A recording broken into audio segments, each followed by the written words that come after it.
সন্দীপ লামিচানেকে মারা সাব্বির রহমানের ওই ছক্কাটা দেখেছেন? ওই ছক্কাটাই মূলত রাজশাহী ওয়ারিয়র্সকে ম্যাচ থেকে একদম ছিটকে দিয়েছে। এটাই সাব্বির রহমান।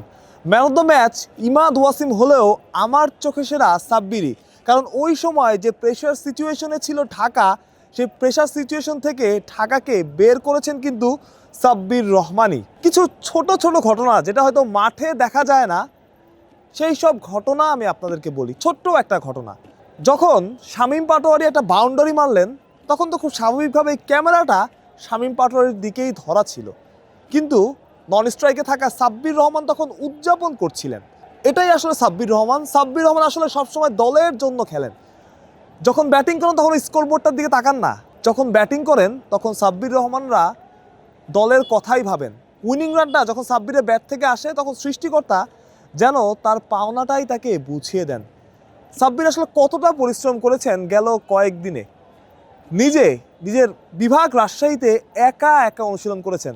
আমি মজা করে একদিন বলছিলাম যে সাব্বির ভাই, আপনি তো দেখলাম যে একা একা অনুশীলন করতেছেন, তো ভাই কে যে ভিডিও করে ছেড়ে দিছে আমি আসলে জানি না।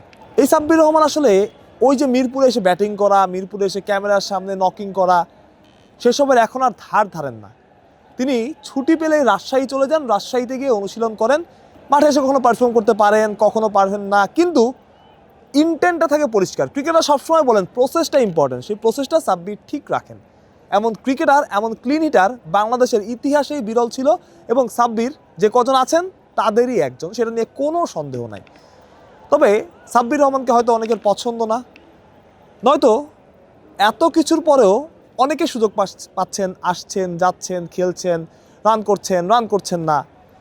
সাব্বিরকে ঠিকই একটা সুযোগ বোধহয় দেওয়াই যেত। সামনে টি-20 বিশ্বকাপ, ফিনিশিং রোলে বাংলাদেশের এখনও থুকতে হচ্ছে, সমস্যা আছে। যারা আছেন তাদের প্রায় কেউই ফর্মে নাই।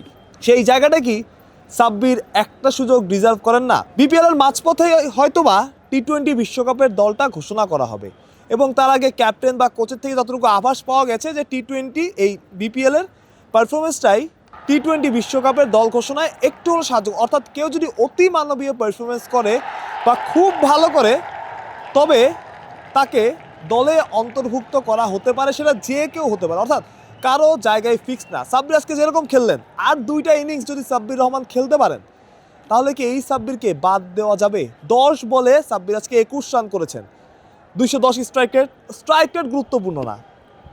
এমন একটা সিচুয়েশন যখন ম্যাচ থেকে ঢাকা ছিটকেই যাচ্ছিল, লো স্কোরিং একটা ম্যাচ, সেখানে সাব্বির যেন নাবিক হয়ে তাদের জয়ের জাহাজটা তড়িতে ঠেকিয়েছেন। প্রেশার থেকে একদম সহজভাবে ম্যাচটা জিতে বের করে নিয়ে এসেছেন। এমন খুব কম দেখা যায় বাংলাদেশের বেলায়। লামিচানের ওই ছক্কাটা কত উপরে উঠেছিল। বাংলাদেশের কতজন ক্রিকেটারের কবজিতে এমন জোর আছে আমি আসলে জানি না। এখানে আসলে সাব্বির রহমান স্পেশাল, এবং আজকের আলোচনা পুরোটাই সাব্বির রহমানকে নিয়ে। ঢাকা জিতেছে, তবে জয়ের উদযাপন কিন্তু আজকে ঢাকা করেনি, সেটা তারা করবেও না, কারণ তাদের কোচ আমাদের সবার শ্রদ্ধেয় মাহবুব আলী জ্যাকি স্যার আজকে মারা গিয়েছেন অনুশীলনের আগে। সবারই মন খারাপ ছিল, সাব্বিরদেরও মন খারাপ ছিল, তারা সবাই জানাজায় অংশ নিয়েছেন। তবে জয়টা সবসময় ইম্পর্টেন্ট। এই জয়টা হয় জ্যাকি স্যারকে উৎসর্গ করেছেন তারা, যেখানে সামনে থেকে নেতৃত্ব দিয়েছেন সাব্বির রহমান। তিনিও জ্যাকি স্যারের পছন্দেরই ছাত্র ছিলেন। মানুষ প্রত্যয়, বিডি ক্রিক টাইম।